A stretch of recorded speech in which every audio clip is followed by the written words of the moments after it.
Good morning, ladies and gentlemen. I'm absolutely delighted to be here with you today. And I understand you've had a great start to this conference in the morning. And I had the pleasure of listening to the last bits of it sitting in that room next door. And I do hope that we can continue keeping this as engaging as I'm sure, Simon, you planned it. It's a great honor for me, of course, to be here and to share with you the Unilever story of building a sustainable business and the inspiration, I believe, that binds all the 174,000 employees that we have across the Unilever world in 190 countries where we do business. Let me really start actually with another story. Let me start with a story that actually began 38 years ago when a newly hired Unilever management trainee in India, on his first day at work, was called into his boss's office, and his boss asked him, "Do you know why you're here? And why do you want to work for this company?" And the trainee said, "I'm here to market soap and soup." And his boss replied, "No, you're not just here to market soap and soup, you're here to change lives." That is a story, ladies and gentlemen, of my first day at Unilever, 100 years ago almost, as you can see. But I just want to emphasize that sustainability for Unilever is not just about environmental responsibility, but also a social responsibility. It's about leveraging really the full power and might of our business to make a transformative, positive impact on society. To me, that is the real purpose of any business in society, is to make a difference to people's lives. Business must, of course, serve its consumers, employees, shareholders, but equally must see themselves as an integral part of the communities in which they operate. Business is about profitable growth, make no mistake. But most importantly, it is about responsible growth. Modern capitalism, as we all know, has actually been a powerful force of innovation and improving the standards of living. In the past 50 years, for example, the world has more than halved the number of people living below the poverty line. And if I dare say, it would not have been possible if it wasn't for the fact that businesses across the world were the powers that were driving a huge amount of economic change. But modern capitalism has also had its downsides. We have seen more recently corporate scandals and financial meltdowns where self-interest goes too far sometimes and businesses forget their responsibility to the communities that they serve. This, without doubt, has eroded the trust that people have towards corporations to do the right thing. We have seen this in the rise of mass civil movements. Occupy Wall Street was just one of those. And people have lost some of that trust and belief in business and, if I dare say, business leaders. Increasingly, people want corporates with a conscience and business leaders to have the conviction that what is good for society is also good for business and not the other way around. Organizations need to be anchored in a larger purpose and some non-negotiable values that go beyond the day-to-day management of the company's P&L. Unilever was founded 130 years ago in 1885, when William Haskett Lever launched the first branded bar of soap called Sunlight. This was Victorian England, where more lives were being lost because of poor hygiene and lack of cleanliness. In launching Sunlight, Lever created not just the world's first consumer brand, but also a company with strong values and with a mission to act as an agent of social change. William Haskett Lever's mission for the company was defined very early at the inception of the company. And he said, the company has to make cleanliness commonplace, to lessen work for women, to foster health, and contribute to personal attractiveness, that life may be more enjoyable and rewarding for the people who use our products. Remember, ladies and gentlemen, all this from a bar of soap, right? Fast forward to 130 years later, and Unilever has grown from just Sunlight soap to marketing more than 400 brands in 190 countries across the world today. More than 2 billion people around the world every day use one of our products. But our purpose is not so different from what it was all those years ago. Today, we aim to make sustainable living commonplace. That's our mission, to make sustainable living commonplace. We do that by working to create a better future every day with brands and services that help people feel good, look good, and get more out of life. Not very different from what it was 130 years ago. And our purpose today shares the same foundational objectives that started really many, many years ago. In 1926, Lever Brothers ran a Clean Hands campaign that was launched to educate children about dirts and germs and to encourage them to wash their hands before breakfast, before dinner, and after school. This was all in England. Today, we are running the world's largest hand washing program with some of our partners on our health brand Lifebuoy, touching the lives of 183 million people with the hand washing program to date. Incidentally, the brand development, the global brand development for Lifebuoy, including all the programs that we run on it, are actually being coordinated from Singapore. Unbelievably, one child under the age of 5 years, somewhere in the world, dies from hygiene-related diseases every 15 seconds. This is an astounding 2.1 million deaths every year that can be prevented by children simply washing their hands at critical times during the day. It is just one example of small actions that can make a big difference, and Unilever's commitment of ensuring that our brands can be at the forefront of social change and social good can drive innovation, engagement, and importantly, growth. Lifebuoy also happens to be not just a brand that has thrived for 100 years, but a brand that is perhaps one of our fastest growing brands. To Unilever and our employees, as my boss said 38 years ago, we are not just marketing soap, we are changing lives. There is a huge opportunity for businesses to embrace a new model of sustainable growth. But we need to look at it from a totally different lens. Traditional corporate social responsibility, as we know it, looks at an either-or agenda. On the one side, they run their business, and if they do well, then on the other side, they give it back through CSR. That's great and important to do, but for us, that's not the same as sustainability. These business models rely on doing well before doing good. And when doing well comes first, at some point, there has to be a trade-off.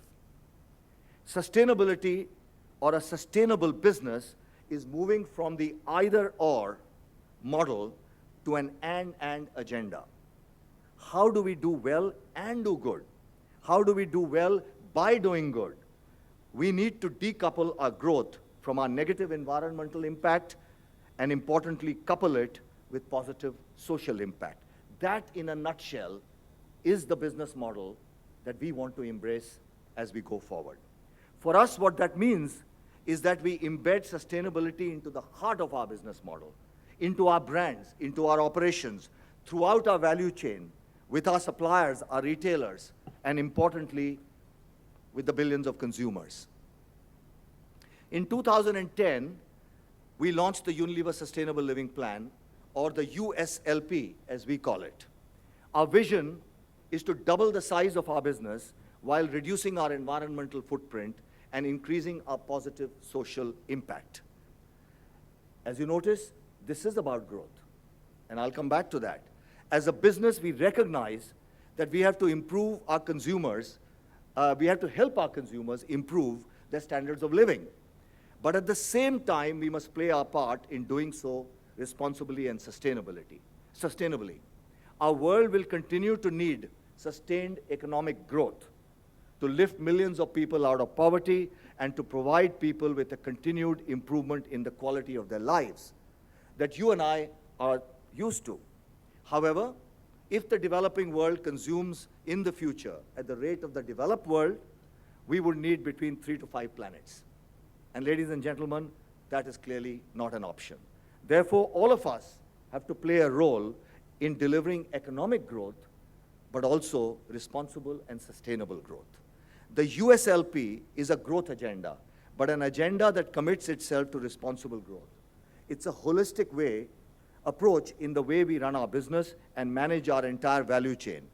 It is ingrained in all parts of our operation. We have set 3 ambitious goals which we wish to achieve by 2020, and these are in the public domain. Firstly, by 2020, we want to help more than 1 billion people take action to improve their health and well-being. We have so far helped over 300 million people take action to improve their health and well-being through hygiene initiatives like Lifebuoy that I spoke about, safe drinking water from our brand Pureit, oral hygiene programs from our toothpaste brands, and women esteem programs on brands like Dove. We have committed doubling the proportion of our foods portfolio that meets the highest nutritional standards based on recognized dietary guidelines. Our second goal is to reduce our environmental footprint right from the making of our products to the use of our products as we continue to grow our business. In our manufacturing operations, for example, since 2008, carbon emissions from energy decreased by 32% per ton of product, and renewable energy contributed to 27% of our total energy used. We will more than double our use of renewable energy to 40% by 2020. Equally, we've had a 29% reduction in the use of water per ton of production, and all newly built factories will aim to abstract less than half the water of those in our 2008 baseline. 75% of our manufacturing sites no longer send any non-hazardous waste to landfill at all. By the way, that is a total of 186 manufacturing sites in 38 countries. All these initiatives are, of course, good for the environment, but also equally good for the business. For example, we've avoided cumulative energy cost of 150 million euros through these initiatives. That is the business model of less is more. That is the business model of doing well by doing good. Perhaps one of the most important commitments that we made is on reducing our environmental impact is also around sustainable sourcing. By 2020, we've said we will source 100% of our agricultural raw materials sustainably. Just a few years ago, we were consuming 7.5 million tons of agricultural raw materials. And by 2013, we have achieved 48% of these being sourced sustainably. Significantly, 100% of palm oil, a key raw material for us, was sourced sustainably by the end of 2012. 83% of Lipton tea bags use Rainforest Alliance certified tea, which we are committed to taking up to 100% by 2015. The third leg of our USLP is enhancing the livelihoods of millions of people across our value chain. We are committed to fairness in the workplace, opportunities for women, and training smallholder farmers to enhance their livelihoods. To date, our innovative go-to-market programs like Project Shakti in India are providing livelihoods to 65,000 impoverished women in rural India, and we have trained 570,000 smallhold farmers across many parts of the world, such as tea farmers in Vietnam and Turkey, and vanilla farmers in Madagascar, to improve their yields. We have put down measurable and quantified milestones in our journey towards sustainable living, and these are refreshed every year and available in the public domain. The recent refresh happened just in April and is available on our website.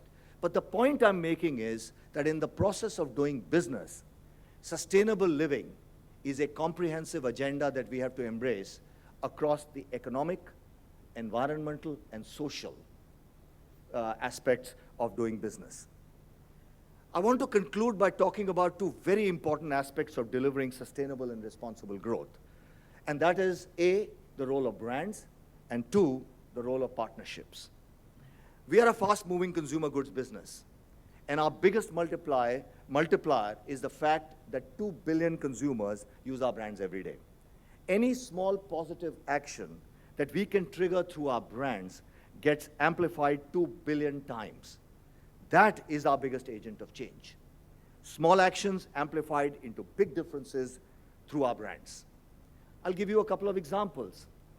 1 in 3 households worldwide uses a Unilever laundry product. That is 125 billion washes a year. We were the first to launch concentrated liquid detergents, which reduces greenhouse gases by 10 to 50% per dose. If everyone uses concentrated variants, this is our franchise. We are only talking about our franchise. If everyone in our franchise uses concentrated variants, we would save over 4 million tons of carbon dioxide per year, equivalent of taking 1 million cars off the road annually. In Southeast Asia, we launched Comfort One Rinse Conditioner, where you only need 1 bucket for rinsing rather than 3 buckets. Therefore, you save 30 liters of water per wash.